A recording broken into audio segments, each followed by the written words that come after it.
All right. I feels you. I feels you. And one thing that I be really feeling is I want to feel your body. I be really feeling welcome to the Broskiedoodles Podcast, the best podcast in all of the land. Is your boy Kiko Flow, Kiko Cervantes, and today, like every week, we bring you the real meaty. We bring you the real stuff, the essence, the thing that you cannot get anywhere else, the thing that you cannot buy, the magic. Chef Marie is directly from San Francisco, the land of the versatile Homoerotics. and the homoerotics individuals. You're rocking the Arizona Diamondbacks. Vipers. Oh, but a Diamondback is a serpent. I think that's why the little tongue. Now that's a real hat, right? You collect caps, but you buy all your stuff real, right? You know your brand. But there is an underground world of piracy, and I don't mean the cool kind of piracy, which is the one that you see, back in the days in the boats chasing gold and killing other ships in the sea, and just singing songs with the dudes, And drinking rum. And drinking Caribbean rum. I'm not talking about that cool piracy.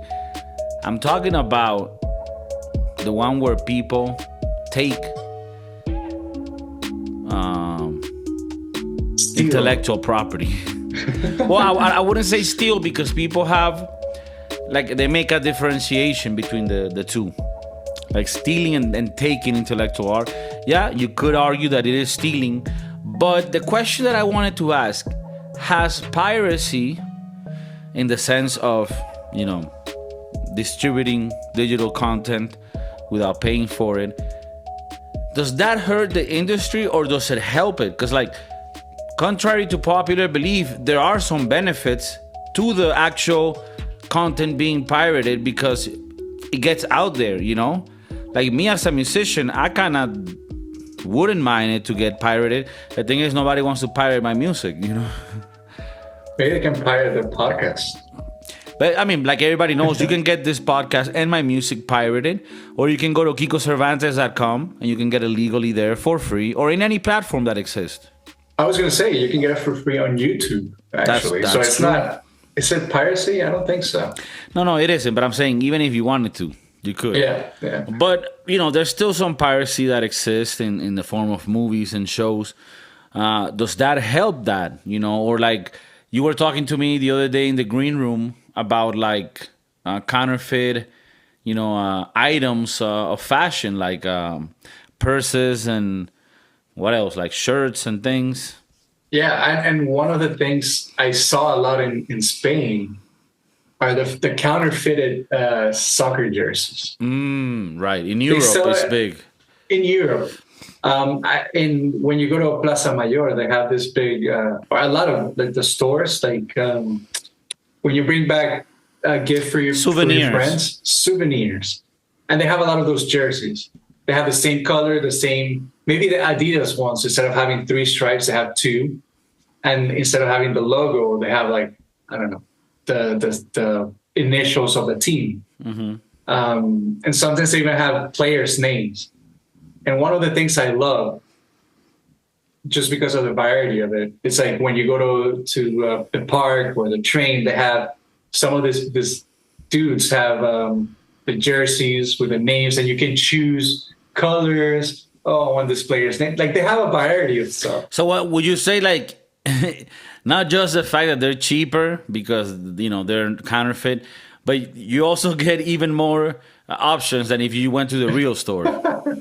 Yeah, they even have 5 years ago jerseys. Right. Now you don't see it online anymore. Do you have some of those type of jerseys? I bought jerseys from our Chinese people. Okay. They take about, I don't know, 2 months to get to my house. Oh, you mean you buy them online, Chinese? Online, But yeah. did you buy them from the people selling it in Spain in the street? No, not the ones in the street. No, I feel kind of weird buying those for some reason. You wouldn't do that. No. Even though I would be helping some kids, perhaps back in Africa. Mainly from Africa, yeah. And a lot of them, I've heard their spiel. It's like, oh, can you buy this shirt, and whatever you buy, I can send it to my kids back in Nigeria or whatever they're from. And it's like, damn, you want to help, but at the same time, I feel like it's all a lie. They're gonna spend it on whores. Whores and alcohol, probably. But I still would like to help them. The only thing is, I don't like to wear counterfeit stuff because it makes me feel whack. Cheap. I just won't wear the thing, and that's it. I've always had not a problem, but when I was younger, I always liked to buy my stuff, at the store, like the real stuff. And then a lot of people came up to me. It's like, why would you do that? It's more expensive, or, they give you a lot of shit because you're trying to buy the real deal, or they call you, how do you say it? I don't know how to say it in English, like fresita or Okay, like posh. Posh. And I don't think it makes me rich or posh because I'm buying the real stuff. No, I think there's some class that comes with it. Now, it could be that you save the whole year to buy a pair of shoes or jeans that's from a really good brand, and you get that instead of just buying cheap stuff from, again, I mean, nothing against people that buy those type of jerseys, because if you're into those jerseys, I can see how buying it there could allow you to get more and of types that you wouldn't have otherwise in the real store, because they don't sell them after the season is over, the past one. But for me, that I don't like football jerseys, and then I don't care. For example, the real soccer jerseys are, I don't know, $150 or $180. When you buy them online in this I don't know, Alibaba or whatever the hell they are, they're cheaper, considerably cheaper, maybe $30, $20. But, the real ones now they have a patch instead of the old ones. And then the cheaper ones are the sewed, collection. So in some cases, the fake one is even better quality. Maybe. Because what else? Oh, for example, Real Madrid has a crown, the royal crown, and they have a cross on it, right? But in the Eastern countries, since they don't really believe, I don't know what the real reason is, but in Christianity, so when they sell you those jerseys, they send it without the cross. And I always thought it was funny, fucked up but funny at the same time that they try to take that away. And that's one of the dead giveaways that the jerseys. But it's a fake one. It's a fake one. What else? Purses. A lot of women buy purses in the streets, and they're the Louis Vuitton or whatever the fuck.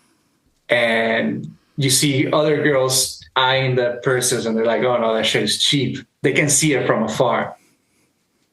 But does it help the brand? Maybe not monetarily, but it does help, I think, to give it more recognition amongst the people. Another brand that does the fake stuff a lot is Balenciaga. Right, I mean, they don't do the fake stuff, but people fake it. Stuff. Right. That's what I meant. You can see it everywhere now. They're faked a lot. And instead of buying the $400 shoes or the $400 T-shirt, you can buy it cheaper. But Balenciaga, instead of the B is with a V. I don't know. I mean, thankfully, I don't care about brands like that. There are certain brands that I like because of how comfortable they fit me. There's certain shoes brands that I like. There's certain jeans that I like. Certain shirts. There's this Japanese brand Uniqlo, which is one of the sponsors for Roger Federer. I thought you were going to say a bus. Hopefully, if we get that, if we get that sponsorship, that'll be crazy. They're Japanese, and they're right down our alley. But one of the things that I like about them is that they make good clothes, no branding, plain shirts. You probably see me wear them many times here. and that's what I like. Now, regarding jewelry and shit like that, I've never liked jewelry. I've gotten into watches in the last few years, but very like simple Casio watches, just so I can keep time. I've come to understand how short life is, so I want to count every second that I have until I'm gone. And then after that, like I've been looking at jewelry recently, because there's this brand that I won't say the name, but pretty much what it does is that they sell you jewelry pieces, but only made of pure gold, which is 24 carats. So like rings, chains, bracelets, whatever. And, for example, they tell you you're buying it at the price of gold plus like a 20% extra for the craftsmanship of making the chain or whatever. And then if you ever like want to sell that, you can sell it back to them for like 10% commission fee for, selling it. Or you can even just go to like a gold pawn shop and they'll give you even more for it. But it's pure gold, so it's easy to sell. Anything that's not pure gold, they're going to give you shit money because they need to process it to take out the metals that aren't gold and, etc. So anyways, what I was going to say is that if I was to get jewelry, which I don't really like, I could get like a thin, not like a big, but like a thin gold, pure gold chain. Just like a nice little classy one. But I would want it to be pure gold. If it's... You don't want any like 10 karat. Yeah, if it's like, all or nothing. Yeah, diluted gold or even like fake shit. Like, why would I want to have jewelry that's fake just to show people I got jewelry? No, I think that's whack. But if I have a nice little classy gold chain pure, that's something I could rock every once in a while. I think this is basically every single friend we had in high school, right? This picture right here. Yeah, I would never wear something like this. This is crazy. Going back to recognition, do you think having something that's counterfeit but of that brand helps? I mean, I'm torn between the two because you don't want to do a help who, the brand? The brand.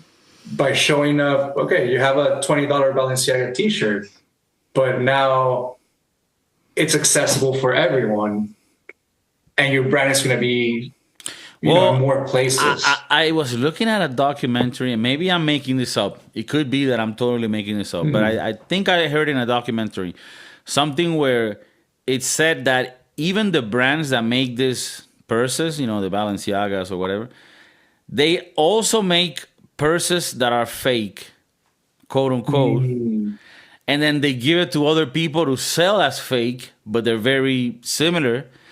And maybe the strategy here is we can sell the expensive ones to the public that wants the real ones, but then we can also sell these little cheaper versions for the public that wants the fake ones, and we make the money off the fake ones, but nobody knows that we made those, so that it still looks like, but then it also makes it like, damn, so many people buy the fake ones because our brand is so prestigious that people want to, look like they bought our purses.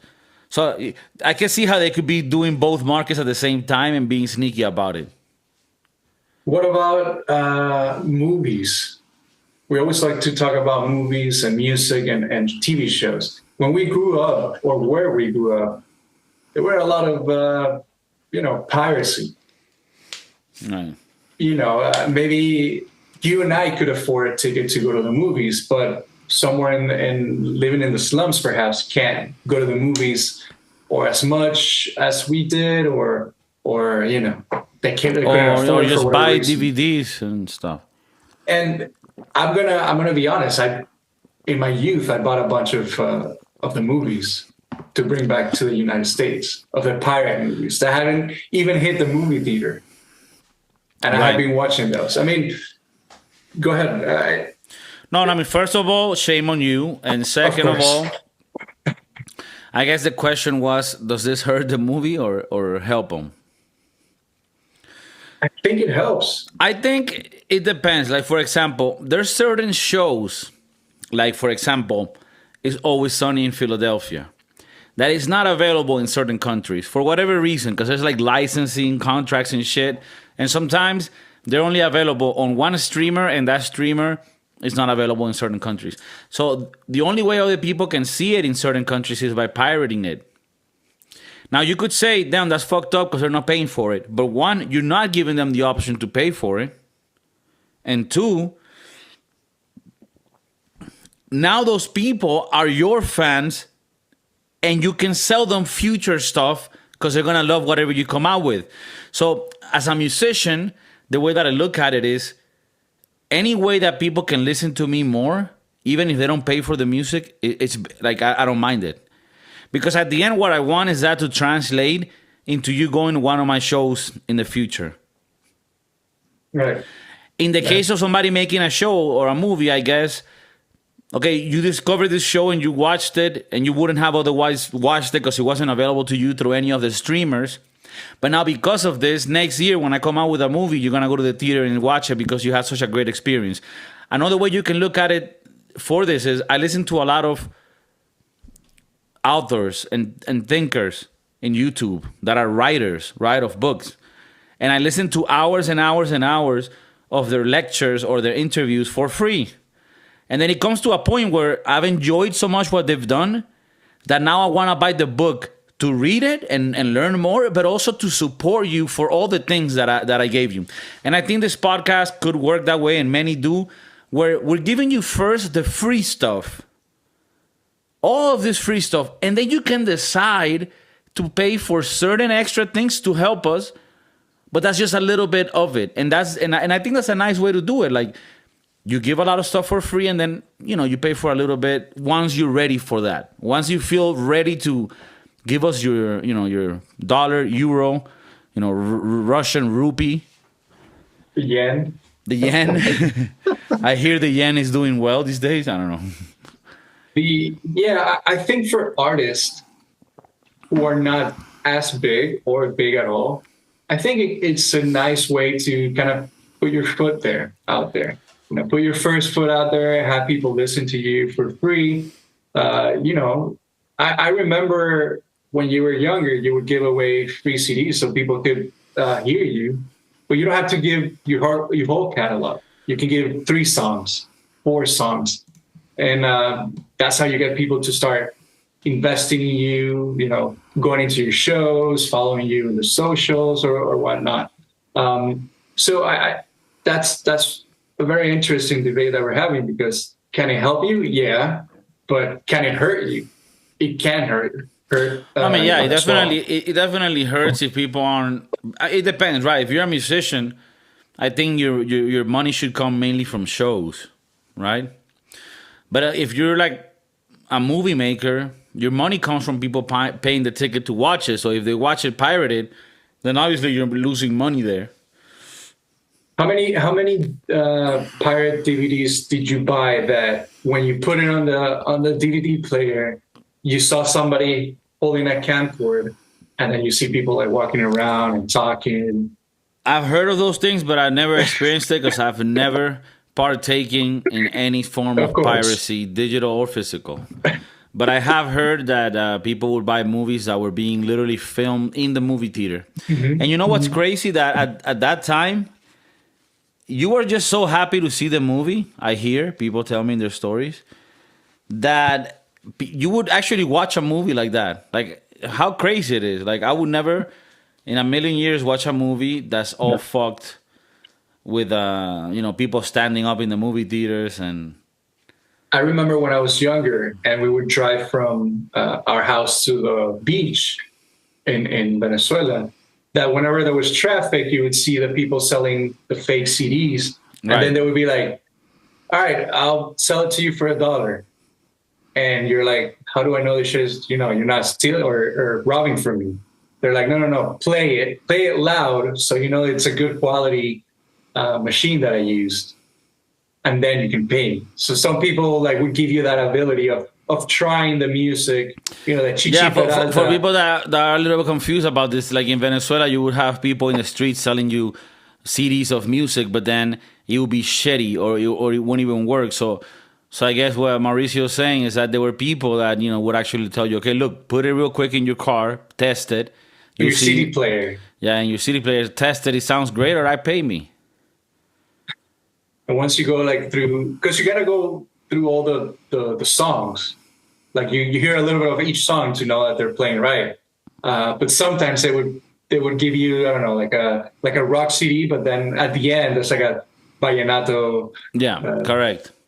Yeah, you were risking it. You were buying something that was made in a bathtub in the favelas. So But in countries like Venezuela or third world countries, there's not going to be any repercussion about it, right? There's not going to be somebody following you. The government's not going to go after you because you're selling those CDs, right? Because most of the movies are let's say US based.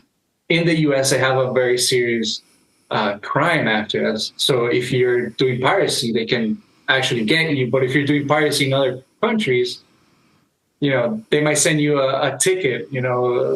Yeah, I mean, the thing is that they will need the cooperation of the Venezuelan government, right? Yeah, of the local government. And if you keep in mind that the local government is not able even to solve the murder cases that happen in the country, to start off on just one little thing, I don't think they have the capacity to crack down on piracy. So, unfortunately, and fortunately for them, I mean, this is another thing. A lot of like musicians, rappers that were born on the underground scene were able to be known worldwide because of piracy. So I think there's two sides of the coin. There's obviously some negatives because you're losing money, right, on people that are consuming the content without paying for it. But you're also being promoted to a lot more people. And how many millions of people went to concerts of bands that they pirated their music previously? So I think it's a bit relative. Now, what's the difference? Well, now you don't even buy the CD. You get it online, kind of free. I mean, you could pay for Spotify, but otherwise you can just go to YouTube and listen to it for free. You see the ads or whatever. So it's changed now. The listening of your music is no longer the thing that really pays. What pays is what you're able to sell based on those people now being attentive to what you do. So that could be a product or live shows where people go see you, and that's where you make your money. And I think it's fair. I think artists should work for their money and to make a living. I just searched top or most pirated files on the internet. It gives me a top 20. I'm not going to give you all of them, but the top 3 are Drake, Nothing Was the Same. Number 2... Sorry, top 3 what? Like the pirate files. Most pirated files. Okay, so Drake, Nothing Was the Same. I'm guessing that's an album. Maroon 5, Payphone. Very weird, being number 2. And number 3, JC, Magna Carta, Holy Grail. Okay. They also have a bunch of movies. And interesting enough, number 20 on this list is The Avengers No Porn, or having a sexual movie of the Avengers. So it'd be like a fake recreation of them having, sexual activities. Yeah, that has a name, like cartoon porn. Okay, that's cool. So interesting. I think it helps in certain things. I think it helps. Okay. But that also should be a choice. You have the choice of going the good route, the not pirate movies or music or shows, and then you can go the dark path, the dark web path. Which My Movie, My Choice.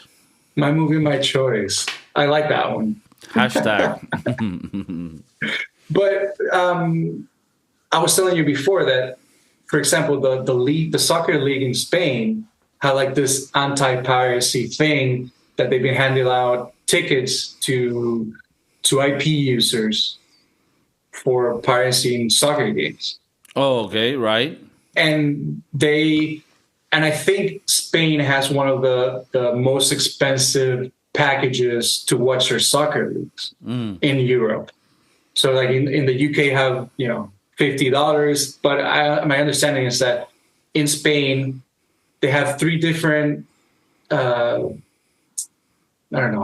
networks, you can say. Okay, right. And each one is like 100, 150, and they don't show every single game, or they only show the league. But if you want to watch the Champions League, you have to buy another package, so it's more money.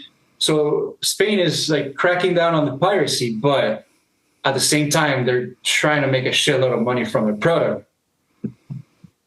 Enabling the piracy is going to let you show your games everywhere in the world, right?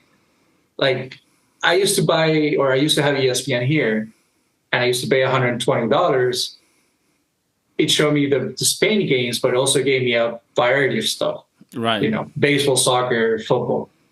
But now, since it's too expensive and it's going to keep going up yearly, I stopped doing that. And I want to watch the games free. Because at the end of the day, I'm watching soccer that it shouldn't hurt anyone. But, you know, now everything's marketable. They want to market the league, the teams, the players. So you're trying to justify pirating the games now? Yes and no. I guess. I mean, I think you're just complaining about having to pay for it. No, I don't mind paying if it's a good amount, if it's a good price. I don't want to pay $200 to watch 22 people or men. What you're more against is like the abusive prices. Right, the high prices. Just give me everything in one bundle. I think that's one, valid critique. Another critique I have is that for certain things, you don't even have access to it. So there's a lot of things that I would want to watch, like baseball in the United States or certain series, and you just don't have it available here. So that's where the piracy comes in as a necessity, because you don't even give me the option. And I think they're leaving money on the table. Like, why don't you contact the people you need to contact in those countries and get all this shit available everywhere, and you can make money from so many more people? But do you think let's say the American audience in Europe is so big that you need to do that to make money? Because, I mean, I think there's more people in the United States wanting to watch soccer from Europe than people in Europe. Let me give you a quick example. How many people right now in Japan are watching the Dodgers? A lot. So you see what I'm talking about? Right, but in Spain, how can you market $20 streaming service for baseball, for example? I mean, I'm just giving ideas. I don't know all the details, but don't you think it shouldn't be that hard to have the same service? It shouldn't be hard. You already have the infrastructure of the of the service, of the servers, where you have the shows, everything. All you need to do is give them access. It's like Netflix.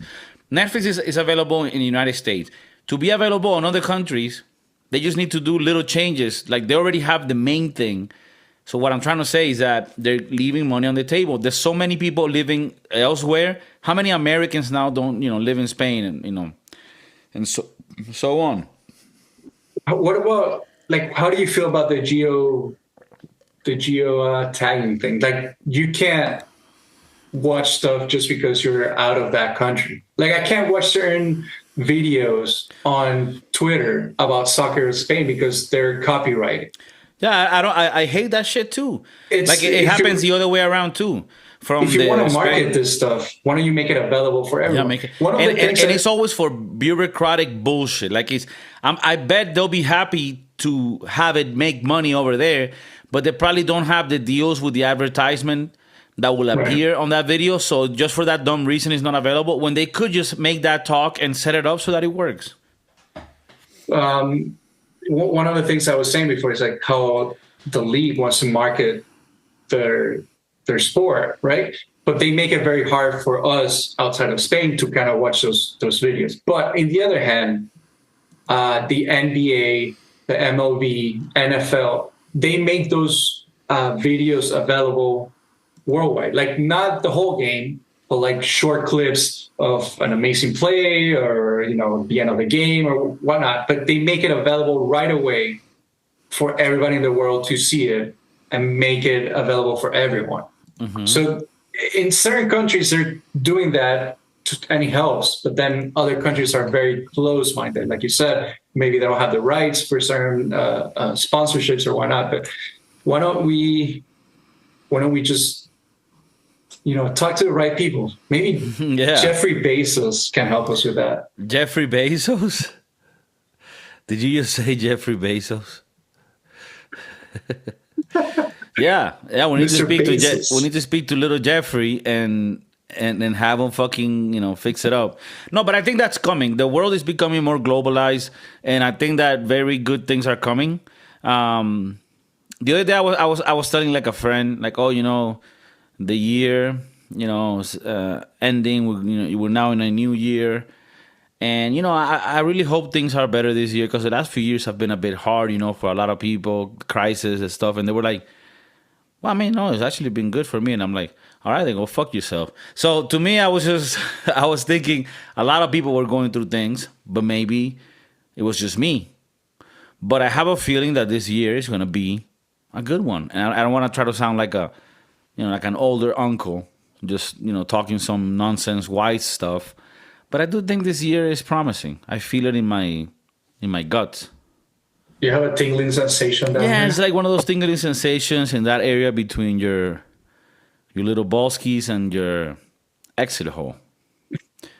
That tingle that you get there, yeah.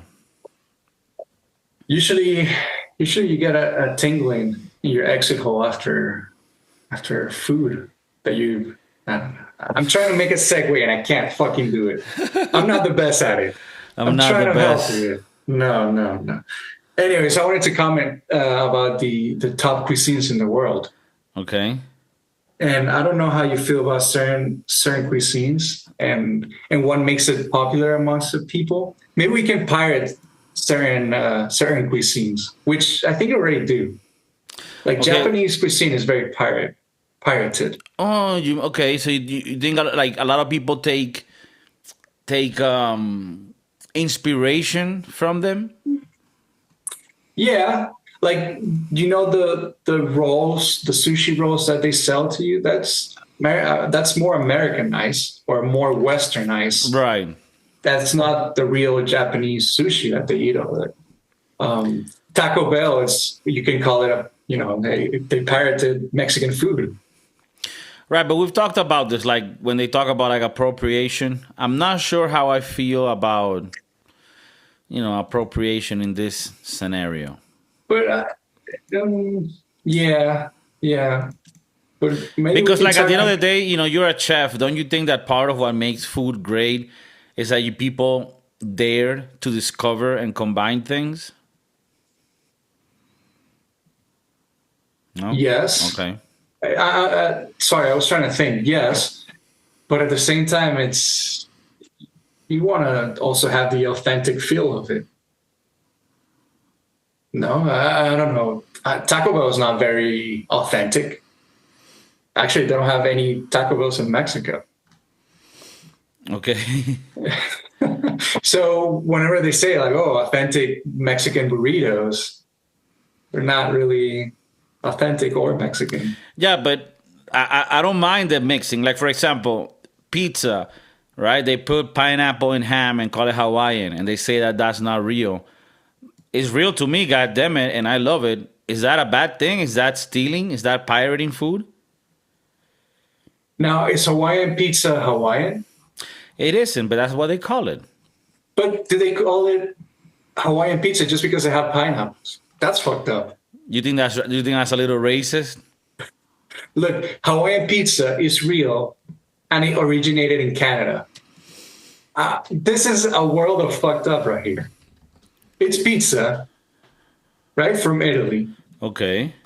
Hawaii has one of the biggest pineapple produce in the world. So is that why it makes it Hawaiian? Yeah, I think that's why. Is that bad? I love Hawaiian pizza. I love the pineapple on the pizza. I'm down for that. Let's keep doing that. Fuck whoever doesn't think like that. But, now you're making it American or making people think it's American. And according to the Google, it's Canadian. So more people keep hating on the U.S. Make pizzas great again. Make Hawaiian pizzas great again. Okay. So you say it's kind of like the Caesar salad, right? It's really made in Mexico, apparently. Mm-hmm. In Tijuana. Mm-hmm. But a lot of people keep thinking it's Italian. Maybe because it has anchovies. No, I mean Caesar is supposed to be from Italy or Rome. I wanted to bring to the table the highest rated cuisines in the world. Okay. And I think it's a good segue into less piracy talk. I don't know. I'm trying here. 15 world countries with the highest rated cuisines. Do you want to give a crack? Do you want to start this top? No. Surprise me. Yeah, because I always get these wrong. All right, number 15, Turkish food. Okay. Turkish cuisine. I haven't had it, but I hear that they got some very interesting stuff. What do you know about it? It's a lot of kebabs, which are delicious. Wait, you haven't had any doner kebabs in Madrid? No, I've had kebabs, yeah. But I mean, they do kebabs in many countries in the Middle East. So they have it's very Mediterranean, and the Turkish food is not the same, but it's very similar to Greek food, for example. Okay. So in this list, Greek food is here, and then Turkish food is also here. It's separated by a lot, because Turkish is number 15, and then Greece is more towards the top. But the food is very similar. You are right. Hummus, okay, so I love hummus. Hummus. And I pronounce it like that, hummus. It's delicious food, but at the end it's very similar. And you can say the same about Italian and Spanish and maybe some French of the closer to the Mediterranean. But anyways, Turkish, Argentinian, number 14, Polish, number 13. Argentina, good meat. Other than that, I don't know what else. Sausages, a lot of barbecuing, chimichurri maybe. Polish, I'm not very familiar with Polish food. I know they have pierogis, which are some sort of empanada that are not, fried and maybe steamed, so maybe more like a dumpling. Okay.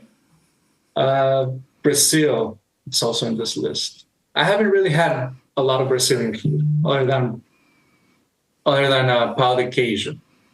Pão de queijo. Have you had any Brazilian feijadas? Well, I've had like the steak stuff that they have.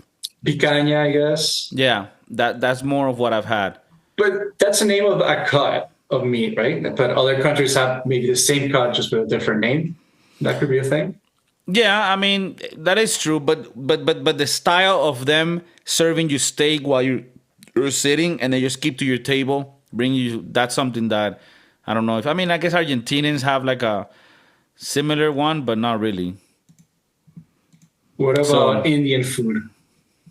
Are you down skis on Indian food? Oh, I love Indian food. Yeah, I know you do. That restaurant that you took me. You say it's Nepalese. It's Nepalese, but I guess Nepal is. I don't know if they're part of India. I don't want to say anything that might put me in a weird situation. Indian cuisine, curries, a lot of videos that I don't want to see are on TikTok. It makes me kind of drift away from wanting to go to India someday. Because of how their food is. Right. I'm guessing they have. And they actually do have amazing restaurants. It's just that the street food, kind of doesn't make it appetizing. Right. Yeah, it is a little bit. Yeah, you do feel a little bit like, hey, what's happening here? Very questionable stuff. Peruvian? Are you down skis with Peruvian? Some ceviche? What else? Lomo saltado?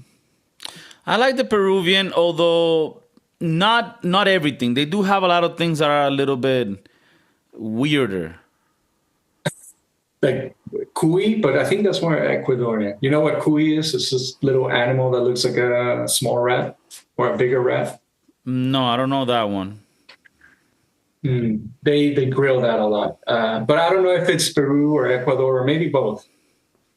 But anyways, Peru is in the top 10.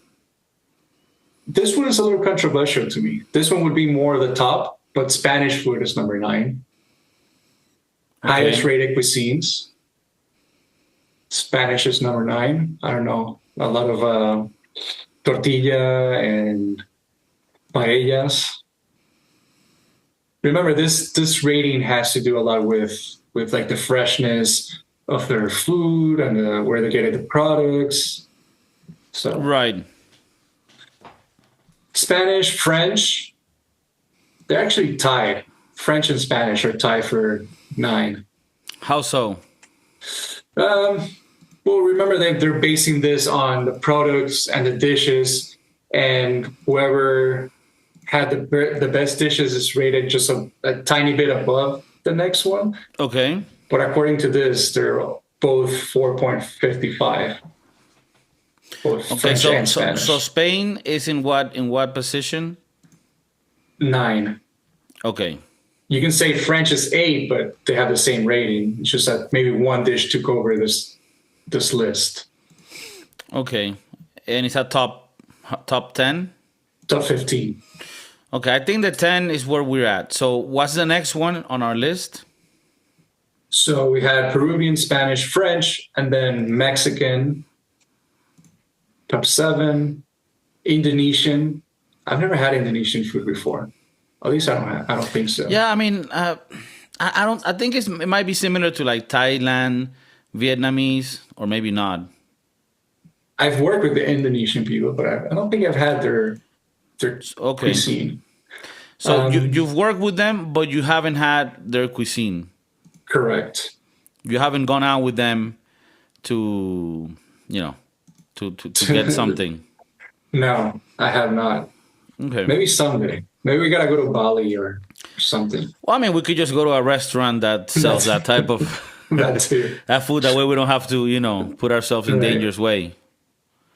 Let's see what's next. Chinese food, number 5. Mm-hmm. No, I Okay. guess it's well known. It's everywhere. Now, is this the real Chinese food or the Chinese food that the Westerners like? I want to say the real deal, the real stuff. Okay. But everything's also very westernized. Right. Portuguese, number 4. I've heard a lot about Portuguese food. What do you know about them? That they eat meat. Okay, I know they eat meat. Yeah. I don't. When I went to Portugal, I don't remember. Oh, I had the little egg custard. The pastel de Belén. Pastel de Belén. Yeah, but I mean, I guess that's more of like a little treat, right? It's not like food. You know what they're big on, and maybe this is something they brought to Venezuela. They're big on like chicken that's baked and put with like fries. Like the common people. Right. Common people food. Yeah, common people food. They're big on that. When I went there, they're also big on fish, bacalao. So yeah, there's a few things that they're good at. Bread. It seems like they're very good at with bread. Well, in Venezuela, most of the bakeries are Portuguese. Portuguese. I don't know if that has to do with, simply, whatever, if it means, yeah. And it being so close to the Atlantic, they have good fish selection. Not only cod or bacalao, but they also have, different types that comes from the cold sea. So they have access to this type of fish. They're big on fish dishes. You know what I've heard that's actually like a crazy mix? There's this place in China that's called Macau. Mm-hmm. And apparently it's big on gambling too. And Macau is a Chinese place that I believe was conquered by the Portuguese back in the day for a while. Yeah. They no longer. But they left, some of their heritage there. So the culinary in that area in Macau is a mix between Portuguese and Chinese food. And apparently it's pretty fucking sick. And I think I've seen that the Portuguese and the Chinese had a deal, like a 50-year deal for the Portuguese to start leaving the country and then make it completely Chinese. And I think that's going to come up soon. The 50-year plan or 40-something year plan is coming up quite soon. So where they're going to stop being mainly or predominantly Portuguese and then just being a state or part of the Chinese Oh country. shit, that's pretty sick. Yeah, they have a similar thing with Hong Kong, but it's British. Correct. And I think they also did something like that, like a handover to the Chinese government. Yeah, although they're having problems because it is a handover, but not completely, and the Chinese government wants to take over it completely. It's a whole thing happening now. Very political stuff. Very political. You know, here we don't like to speak political, aside from making America great again. So, anyways, onwards. I wanted to ask you, there's another conflict that's coming with China, and it's been happening in Taiwan, because Taiwan makes most of the microchips that we use in computers, but also on military. And for some reason, Taiwan has become a huge important role in that area, because China doesn't have access to the super chips that Taiwan makes, because U.S. and Taiwan are allies. Do you know anything about the super chips? There's a book that I bought that I'm about to read that talks about the war of the microchip in the world. No, I don't know enough about it. Maybe you should pirate some books. I mean, one thing that I actually, pride myself in is that I don't like to read like things digitally. I like to read on a physical book. So because of that, I don't pirate any books. Like, I literally go and just buy the book and read it. So I think it's just annoying to read it from like a screen. I don't think it's meant to read hours through a screen. I guess people have Kindles, but I even think Kindles is like, I see the comfort in it. I guess if you're somebody that can read a book a day and you're going on a 2-week trip and you can bring 13 books on your Kindle, I see how that could be beneficial. But aside from that, I don't read that fast, so I can just take my book. And also, when you have a Kindle, I don't know, I just don't, I'm pretty sure you can like make notes on it now, but I just like the physical part of making notes. Like, I like my books, and before I used to not want to write anything on them, but now I look at the books, I write notes. Also, I don't read like fiction, right? Like, I don't read stories. I read, books on studies and things. So I just write my notes, and I like going back to them, and then like, oh, look, this is what I thought about this then. So I was going to ask, do you ever go back to your notes? Because if you're making notes and not going back to it, it's kind of pointless. No, it isn't. You do. And then eventually in the future, I would want to revisit certain books. And looking at those notes tells you what you thought of that passage at the time. And then maybe you can compare to like, oh, shit, now I understand it better, or it makes sense more. Or even you lend it to a friend, although I have kind of like a rule where I don't lend my books. I prefer to just buy a new one and give you a copy. But, if you were to give like a copy that you yourself wrote in, then somebody else can read it and see your own notes. So that's cool. You see what I mean? I do see what you mean. They do have a saying that never lend anyone a book, because I'll never, return it. And you'll never read it either. That's the thing. People don't read books that are loaned to them, because everybody has different like things that they like. Not everybody likes the same shit, so. True. Let's just finish this top 3 really quick. Okay. Top 3 Greek food. We already talked about Turkish, so it's very, very similar. I love Greek food. Okay. Greek salad, one of my favorites, and I don't know if it's truly Greek. I would have to. Can you tell us a little bit of the ingredients, just so people can be clarified on what the Greek salad contains? It contains a lot of vegetables. Yeah, we fucking know that it's a salad. Raw onions, cucumbers, tomatoes. Some people put like peppers and shit. I don't like that. Don't they put black olives, feta cheese? I was gonna get there eventually. No, because you're going a little slow. Vinaigrette, right? A vinaigrette made of oregano, lime juice, olive oil. It's one of my favorites. Very Mediterranean. Very Mediterranean. And it's a very fresh salad for the summer. So if you're having a little summer afternoon out with the girls, let's say you just bought a nice thong that you want to sort of, parade around the city, and you're going out with the girls for mimosas. It's not brunch time, but you're still gonna hit the mimosas in the afternoon. You get a nice little Greek salad to start the day off. Of course.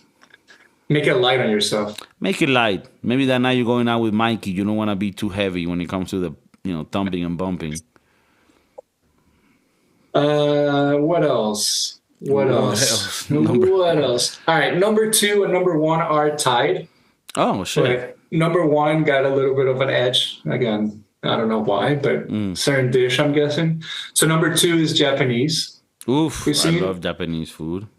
And number 1, Italian. I think Italian just has better marketing, better PR. There's a certain thing about Italy and going there to have the food, and you have the Italian in Venice. There's something about that people love. Japanese, you need to be a little bit more into the actual culture of culinary to appreciate Japanese food. But I don't mind it. I mean, my favorite food is Italian, I would say. When you say Italian, is it pizza or everything that comes with it? Pizza, pasta. Lasagna. And lasagna, the salads, all that I love. And Japanese, I love too. Japanese and Italian are probably my favorite foods. I'm with you. A little Mexican and Spanish there, but... Just for the diversity. Like, For example, Japanese, a good thing is that it encompasses a lot of things. You get the Wagyu beef. You get the amazing pork. You get the amazing sushi and the seafood. And you also get little pastries and, like just little things that they do that are, kind of cute, bubble teas or whatever. I guess the Italian food, they're not only the pasta and the pizza, but they have good breads. Those have good desserts, cannolis. I'm not a big fan of those. Yeah, me neither, but, I respect them. And they have the tiramisu. Tiramisu is good. Which is ladyfingers, coffee, mascarpone. Delicious. Okay. Italian, you also got the soups, minestrone, the soup, city. La soppa. La soppa, la madre, la nonna. You got the olive oil, or although everybody knows the best olive oil is made in Spain, the land of the free and the brave. Is that the motto for Spain? Yeah, it's a motto for Spanish people. Shit. Bruschetta. What else do they have? Italians, they have a lot of flour. So if you're a gluten-free Japan is a little more protein. Japan has their own ramen too, right? Which I love. They got a lot of this little... some sort of hot pot style Japanese.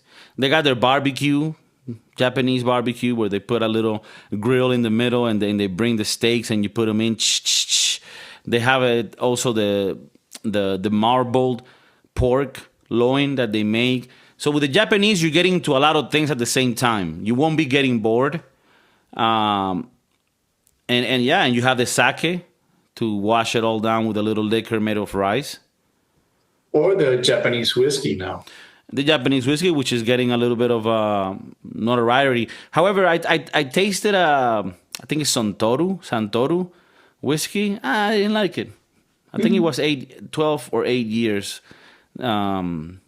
age. So up to now, Japanese, even though I have a lot of faith in them, they haven't provided me with whiskey that would really strike my mind and make me feel like things are moving somewhere.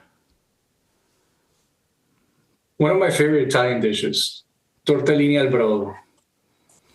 It's just tortellini in like a soup and a broth. Okay. It's very, very homey. Okay, so it's kind of like a wonton soup.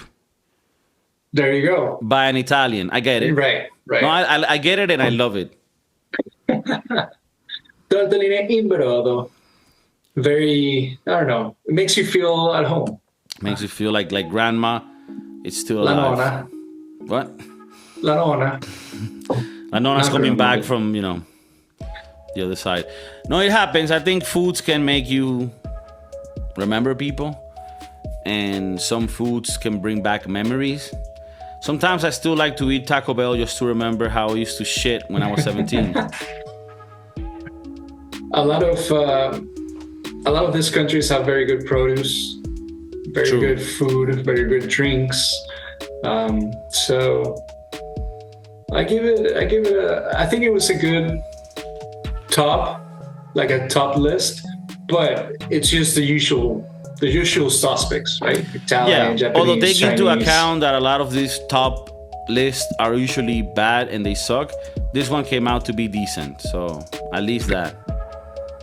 They didn't put a random country just because, don't want to include them. No African countries. Right. Interesting. Or India, maybe for sanitary reasons. No, I'm so kidding. Was India in the list? India was in the list. Yeah, no, I'm kidding. Indian food is amazing and Nepalese food is lovely. But it is true that in some places they don't do it, hygienically. Like they didn't put like Australian food. What is Australian? Yeah, but what's Australian food? A fucking kangaroo in the grill. Like, Australia is, they stay in their lane. They're good at many things, but not that. Stay to Mad Max, kangaroos, and, deadly corals or whatever the fuck. Komodo dragons. Stay Huge away from spiders. stingrays. Oh. What was his name? Steve Irwin. Yeah. So rest in peace, Steve Irwin, our homeboy. Rest in peace, Tony Bourdain. And rest in peace, who else? Stalin. All right. Well, let us know what you thought about this top 10. If there are any that you think we missed or that this list missed, please put it. But also put the reason why. Like, look, I like Costa Rican food, but this is the reason. They get the monkey, they cut it in a certain way. So whatever. Let us know what your whole deal is. Chef Maurice, thank you for joining us like every week directly from San Francisco. I know it's very hard for you to travel in time from over there to here, Europe, but we make it happen every week. And for all the listeners, we're in every platform. Leave reviews there. It really helps us. And please help us build a little bit more momentum. We love you.